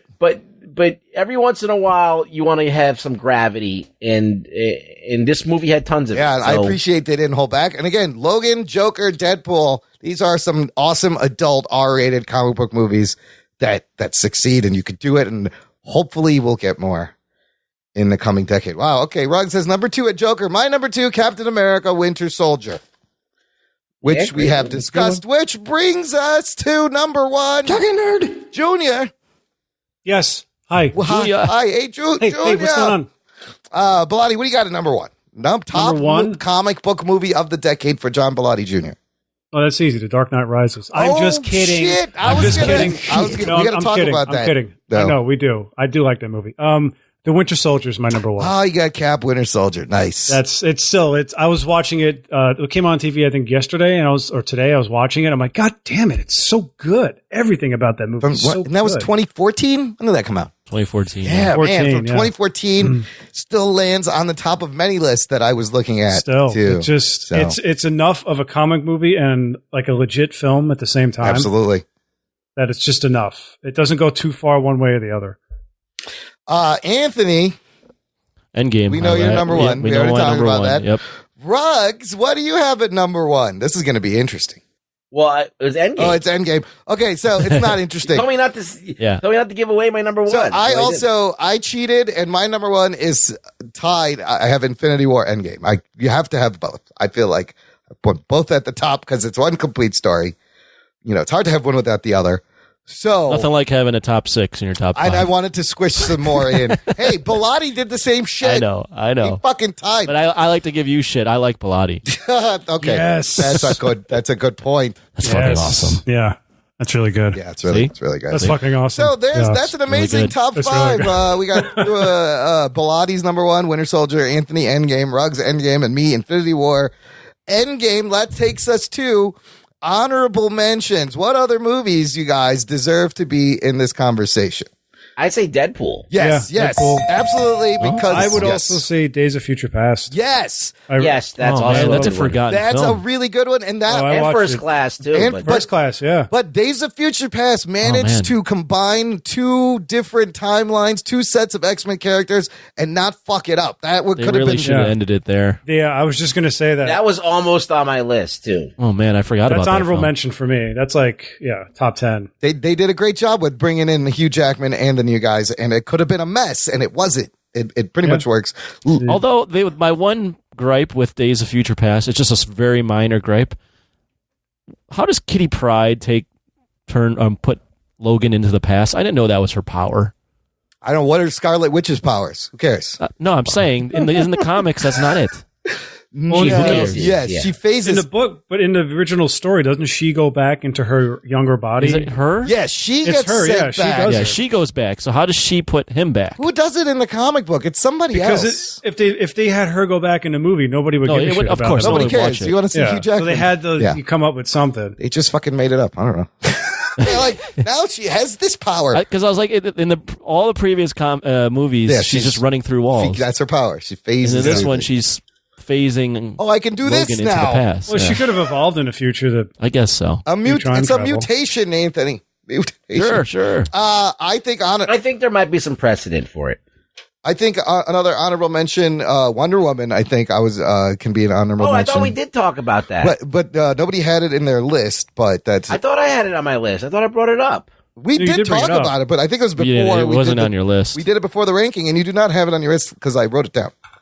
Okay. Well, so here's my question, though: where does The Dark Knight Rises fit into this conversation? Not on the list for me. Not at all. No, it's not. No, I've never even wanted to watch it a second time. It was on TV recently. I was watching it. It's not bad. It wasn't bad. The writing is actually. It feels like the writing really falls apart. I can't hear what the movie. fuck he's saying. Yeah. Also that. I give the city back to you, the people. LA, this website. It's just written too big. Like the let me just talk about that real quick because for me it's a very disappointing film. Yeah. And I walked out of that movie going, man, I like this, and then I thought about it more. I was going, no. Yeah. The whole plot where he breaks his back, sends him to a fucking mine shaft in the middle of, I don't know, is that Arabia? It's the he desert. Climbs out, gets over there, somehow gets into Gotham undetected, has enough time to light the bridge and the logo with his fucking bat on it. Yeah, how did he do all that? of this makes no it's just it's so un-Nolan in terms of the writing that it just falls apart. But I kind of love Bane's taking over the city, giving it, breaking it down, kind of big. Yeah, that's a good idea. Yeah. But the whole Batman coming stuff back is kind of he's only in it for 8 minutes too, or something. He's not really in it a lot as Batman. You know what though? I'm going to defend this movie because I always find myself watching it, and I do like it. I realized that too. I was like, how did he put all this gasoline on the Brooklyn Bridge? In such a perfect, with a broken back. Right. In the perfect pattern. But I think, like, look at Avengers Endgame. Yeah. It's all in, like, our top 10 or top film, whatever. Yeah, there's some contrived shit in there. How did that van manage to survive the rain fire? You know, the van with the time machine in the back? Yeah. How was it, like, there it was intact? Fine. You know what I mean? Yeah, but I feel like Nolan is a different kind of director. You know what I'm saying? Like, Nolan is... I feel like Nolan would have thought this through better. Whereas, the Russo brothers are making a comic book film. The thing to remember, too, is that Heath Ledger died, and I think that messed up a lot of the plans, too. Yes, that was the original story, was the trial of the Joker with Two-Face. Yeah. Which is why in Dark Knight, that's why when Two-Face dies, it's sort of ambiguous, because it's like, is he dead? There's no blood. It's hard to really However, tell. dude, that opening scene in the plane where they cut it in half and they rappelled out. Great. Yeah, it's good. That's not CGI. They fucking filmed that shit. That is an actual stunt in the air. That plane is still somewhere in an English field sitting there. Like, they actually dropped the fucking plane. And also the sewer fight between Bane and Batman. Oh, that was fucking unbelievable. When he cracks his helmet is very, very brutal. All of that. I thought that was underwhelming. I honestly think that fight, I thought should be so much better. It should, the best martial artist in the world, and it was just basically like punchy. Yeah, I'm punching him. Yeah, but he was also like 8 years older. He's supposed to be not in his prime and beat up. My biggest gripe with the Nolan Batman series, but other than this being disappointing, is that he just can't. He's not a very good fight choreographer. No, he's not. No, he's not. I will agree. The website Lad Bible, you guys know this LAD Bible. I've heard of it. Yeah. So over Twitter, they did this huge Twitter poll to decide the best film of the decade. The last round was Inception, The Dark Knight Rises, Wolf of Wall Street, Toy Story 3. The winner, Dark Knight Rises, was chosen. Okay. Really? Yes, the best film out of all those films. Yes, out of the tournament style. Get the fuck out of here! It was a huge poll. That's awful. I know. You fucking suck my poll. It's not even the best comic book movie, let alone when you throw it with those films. I know. Absolutely not. I don't know how. That's bullshit. You know it. Okay, let me ask you guys this. Where does Man of Steel go in this conversation? Are you serious? Why are you asking about shitty films? Well, I think it's interesting. Outside of the Joker and Wonder Woman, there's no other DC movies. I think that is one of the better DC films. Yeah, I think it was trying to do something at the start, of their new universe. I think that they fumbled the ball quite a lot in that movie, but there are some moments that are pretty spectacular. But it was an overkill of a movie. I mean, look, you had this. I like seeing Krypton. I like seeing shit like that. That was actually kind of cool. I like seeing his first flight that he does. Also, I like seeing the iconography that and the music and everything kind of is grandiose and shit like that. But I even like Zod. The fucking guy who played Zod is great. Yeah, he was very good. Yeah. But I would agree with all that. I think the two issues I have are, number one, Snyder is not subtle at all. So the fight scenes just become overkill of explosions and buildings being destroyed. Like, he has no idea how to tell a story within a fight scene. It's just, how much bigger can I make this explosion? How much more damage can I cause? And then the second thing is, obviously, spoiler alert, he kills him at the end. Yeah. This is a big thing in the comics, and it's just thrown in the first film. Yeah. Like, if you build that up to a 2 or 3 film plot where he's not killing anybody and then decides he has to kill someone. Yes. That's huge. Yeah. But if you do that in the first fucking film when we're just getting to know the character, that's not huge. Yeah. That's just stupid. You're just blowing your fucking load. Change it.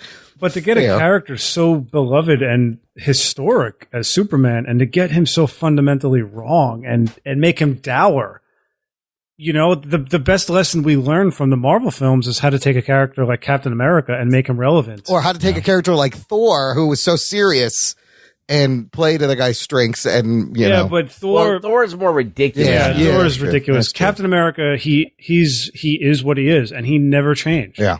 And he's Superman. He should be Superman. Yes, he's Superman. Yeah. But if I listened to a podcast with Marcus and McFeely, and when they found out about the Captain America writing gig, they sought that out. They said, we want to make our Superman movie with this character.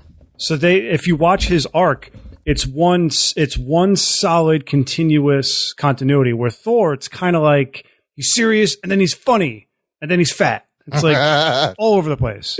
but he's fat, but he's had a huge loss, and he's trying to. I don't know. You're right. And the best Thor to me was Infinity War. That was like the best he ever was. Okay. Where Cap just got better and better and better and better. Yeah. It was like a slow and steady. How about this? Let's talk about worst of the decade. Is Josh Trank's Fantastic Four the worst movie of the decade? Jonah Hex is the worst. Jonah Hex is pretty bad. There's all X-Men. What about X-Men Origins? Was that before? That was before, wasn't it? That was not this decade. Venom? The second one, Venom. What about the fucking Ghost Rider? How many Ghost Rider movies they put out? Well, one of them. Oh, Spirits shit. of Vengeance they put out. That was Green terrible. Lantern also came out this decade. Oh, that's my terrible. God. Yeah. Was it really? Yes. So most of them belong to DC, the worst of the decade. Yeah, they make shitty movies. Yeah. Wow, I forgot that movie came out this. They make so many shitty movies, it's almost you can't count them. Let me ask you guys this: looking ahead to the next Suicide Squad, another shit ass movie. Suicide Squad movie, yes, that Still better than BVS, I'll tell you. Oh boy! I think that's the worst of the decade. BVS is just my worst. getting everything wrong. At least the other BVS movies is my were worst because trying. it just makes me so mad. Anthony, It just gets me angry. BVS worse than Josh Trank's Fantastic Four? Oh man! Well, Josh Trank's Fantastic Four is actually worse in terms of filmmaking. Yeah. But BVS makes me more pissed off. Just gets you angry. Yes. Yeah. I can understand why. Josh Trank's Fantastic Four might be the worst. You know what movie. BVS is? It's like, how did we fuck But up? I think that the new Star Wars is just as bad as Josh Trank. Oh, shit. Wow. That's a hot take right there. Because it's the same exact thing. It's like it's a hacked together movie. Yeah. That makes no sense. Yeah, I mean, Dark Phoenix got hacked together, too. Not to take this off the rails, but have you seen that they're already doing like the J.J. Abrams They want the director's JJ cut of the fucking apparently it was supposed to be Skywalker. over 3 hours, and he didn't know that he had to edit it down like 20 minutes, and then when he saw the premiere, supposedly another 12 minutes were hacked off. Oh, God. I heard there was 3 different cuts or something. Yeah, that's what I've heard too. Oh, boy. Here we go. Hashtag release the Abrams cut. No, it's already a thing. Oh, People are Jesus already fuck. like major websites are like release the J.J. Abrams cut. We're going to boycott. I tweeted about that a week So, ago. talking about this decade, the other thing I noticed, this was the rise of kind of toxic fandom. You know, we were talking about Man of Steel. It kind of started there. BVS comes out and then really divides everyone. And then Star Wars just makes it worse every fucking movie. Well, I think it started with like a Marvel DC thing, right? Yeah. And then it turned into a we hate representation, you are a racist thing. Yes. And now it's a you're not letting the directors make the movie they want thing. Give me Like all it's the all cuts. it's all of this stuff. God, I don't think it was. See, the thing is, I don't see if there was a rise in it. I just think there's social media now. Yeah. Because remember when the Star Wars prequels came out, how horrible it was? Yeah. Like how bad people were about those movies. Because Star Wars fans are the original toxic fandom. Let's be honest that's what I was about going to ask. Are they the worst, the most toxic fans around? They are. Seems like honestly, no offense to guys like Joe Henry, who I love to death. But anytime I argue with a Star Wars fan, it's like talking to a mentally ill person. I'm sorry. I try, and they just defend it. It's like Trump supporters. Like they don't see like the flaws. See, but this and I have a good friend. Yeah. Let me just finish this. I have a very good friend. My friend Mike, biggest Star Wars fan I know. He can admit that some of these movies are shit or they've made bad choices. Yeah. But the people that just overlook so much of this stuff and you don't see the bullshit, it boggles my mind. It's like a mentally or like a drunk person. There's no winning. I mean, I'll agree, but like just of course, I'm defend Joe Henry and Anna Morris. They understand, they love the stuff, but they also understand the problems of the movies. Clearly, they're rational. Yes, they are rational. That's but what I mean. Some of them are not. Everybody's got their thing that they can't let slide. You're absolutely right about the fucking irrationality, and so we learned it from them. It's bad. It's really bad. Look, I have a side. A very business. strong take from Bellotti. That's great. Two strong takes in a row. One Ruggs, and then one even stronger from Bellotti. It's because the new movie came out, and I just had an argument with someone I won't name, and I was like, I'm talking in circles. Like, why do you not see this? Like, why do you like this?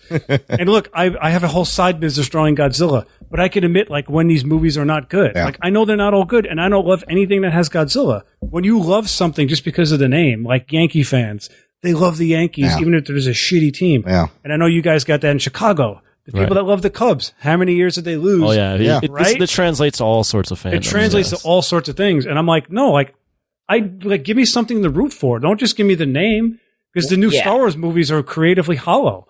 Yeah. There's nothing. It's corporate filmmaking. It's corporate filmmaking, like 101. That's all it is. And these fans are like, the thing with the prequels is the prequels are very bad. and they had Jar Jar Binks in them. Yeah. And it was just like you expected George Lucas to be like this great like genius. Like he made these three movies, and then so when he came out and he fucking fouled out. Yeah. And he just sucked. Yeah. Like it was like it like brought a lot of people down. Yeah. They're like, this is the shit that I've been waiting for forever. Yeah. So of course they're going to be toxic, but they didn't have the internet to weaponize their toxicity. Nope. Right. Not like they do now. All right. Yeah. But I don't blame them for being toxic because the thing was like, this is the thing. Like I don't think you should go and harass people. Yeah. You know, but like if I have a podcast where I can just vent out what I think. Yeah. And on Twitter, you could tweet what you think. Now, when you're getting into an argument that's forever and you're starting insulting people and this and that, you know, everybody happens to everybody, happens to me, happens to everybody. But, you know, that's not healthy. You got to like understand that that's not the way to go about things. But some of these movies need to be criticized. Yeah. All right. Like you can't just go through life and just have complacency. And not only that, but delusional complacency where you're like, completely cognitively dissonant of any problems with something because you like it. That's exactly my point. Thank you. Well put. So, well put. If you like something and you know it's shit, that's nothing wrong. Yeah. You can like shitty things. I like everything that I like is shitty. You got to own up to it though that it's shit. But just I like it because it's shitty, and I expect you not to like it because I see something special in it and you don't. There's nothing wrong with that, but to sit there and go, I have something shitty and you have to like it. That's insanity. Yes, exactly. I love this movie.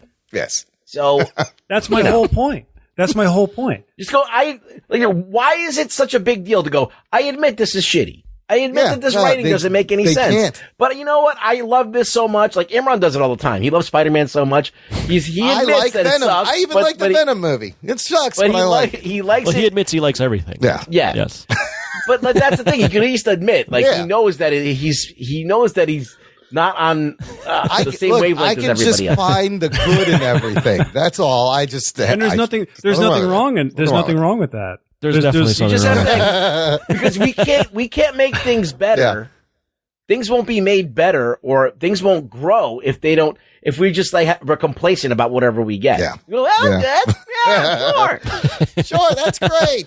Yeah, give me more shit. No, look, to elaborate on Imran just finding the good, that's great. Like, I love that people that can find the positive out of everything. But Rise of Skywalker was fucked the moment Carrie Fisher died. Yeah. Then they rushed it into production. Yep. Like, what did they think was going to happen? Yeah. They took all the safe bets on that film. Yeah. Like, why is Palpatine back? Like, the whole new trilogy is the original trilogy with decent acting. Why would that's all? Yeah. I mean, I just rewatched The Last Jedi, and Adam Driver, he's that whole movie. He's really good. I mean, he's a great actor. Outside of him, and Mark Hamill is like he's Luke, but he's not really that good of an actor. He never really was. Driver is a great actor. And I've seen him in lots of other things, and he's so good. compelling to watch in that movie. Yeah. But then they do like the Canto Blight sequence, and I'm like, this is so dumb and so heavy for a Star Wars film. Yeah. Okay, good stuff. Look, that's our ranking. Great decade in comic book movies. Can't wait for the next decade. Let's do some news from the nation. Find out what our listeners thought of the decade. It's time for news from the nation. It's time for news from the nation.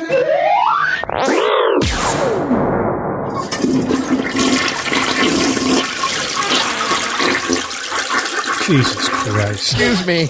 I actually think it should be renamed. What? To what? Like Opinions from the Nation. Okay. Actually, can I, when we finish with this part, I want to do like a sort of face the nation or address the nation when we're done. Oh, okay. Okay, well. A State of the Nation address from Aladdin. As an admin, I would just like to address the nation when we're done. Well, let's do it. I was going to say, I think we should do it. This is the part where I pull things from our Facebook group, Jock and Nerd Nation, and John Bellotti is our illustrious admin who rules with an iron fist. Bellotti, what's the disclaimer you have for the Jock and Nerd Nation? It's not a disclaimer. I just wanted to thank everyone for being immature. I'm immature. Jesus. The other way. Oops. Can you edit that out? No. I just wanted to thank everyone for being mature. Aww. And we Montreal had Mac. Yeah, I was going to get to that. I'm just kidding. No, I'm not kidding because that guy was wacko. So we had this whole push where people were adding people that they thought would like the Facebook page. Sure. And what they didn't realize was that the Facebook page is for the podcast. So you had all like this Montreal Mac guy, for example, was like this hardcore comic guy. Yeah. Hated the movies, argued with everybody. And finally, like I very politely asked him to leave and he did. Yeah. And the page has been a lot better since then. Yeah. I wanted to thank people for not adding people. I've been declining a lot of people because nobody answers the questions. And look, please don't be offended, anybody. There were people that were recommended by others, but they didn't answer the questions, and I'm not going to add them. I'm sorry. And everyone has just been great. The conversations have been great. I just would like to add that there has been someone posting stuff of just like blurry photos of like stuff he bought at Walmart.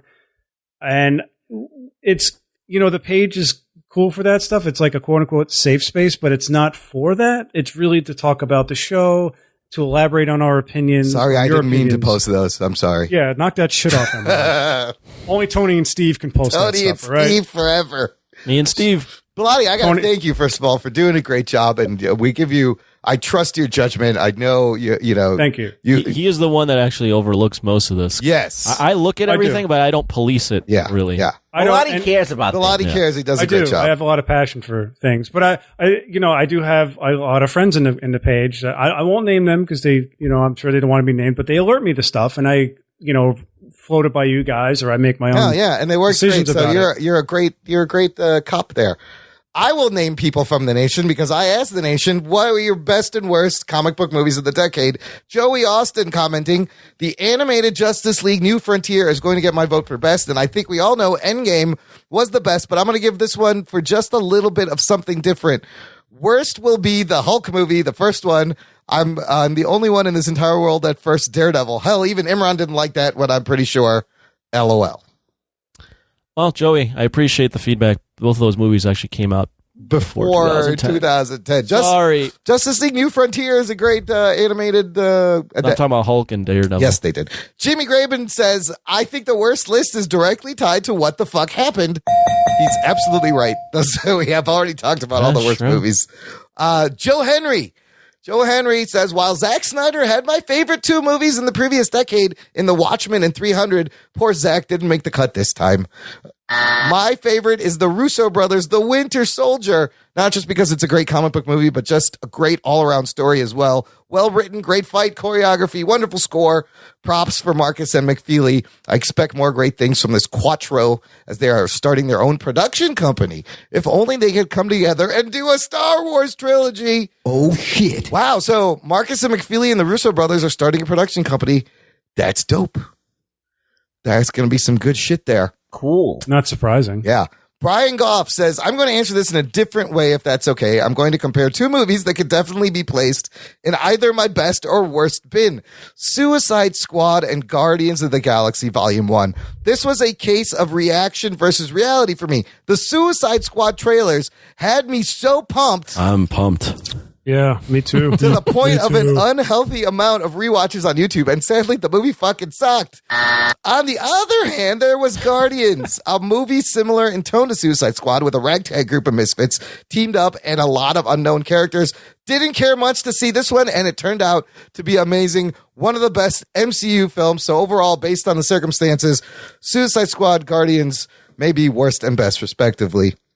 And then he adds, now, as far as pure value, I'll be bland, but it's hard not to say Infinity War / Endgame as the best and Thor 2 as the worst. Wow. Best show, probably Daredevil. Worst is a tough one, Inhumans or Iron Fist. You guys decide. Happy New Year, Nation. Thank you, Brian Goff and everyone, for those comments. I couldn't even make it past one episode of Inhumans for what it's worth. You know what? I actually didn't watch the whole thing. Can you believe that? Oh, I'm surprised. It's something I actually I'm proud of you, didn't. Imran. Yes, Yeah. You're growing up. I drew the line somewhere. I'm like, my time is worth more than this bullshit. They cut off Medusa's hair. What is the point of any of this? It's on Disney Plus, right? I think it is. I don't know why they put it on there. They should not have it. One quick announcement before we peace out. I made a guest appearance on another podcast. It's called the Pop Culture Cosmos Multiverse, episode 153, hosted by Gerald Glassford, who he's been on Voice from the Underground. He's friends with Jason Dutch. We talked about the next decade in pop culture and movies, and it was good conversation. I'll have a link in the show notes so you can check that out. Also, look us up on Apple Podcasts if you have an iOS device and you're in the U.S.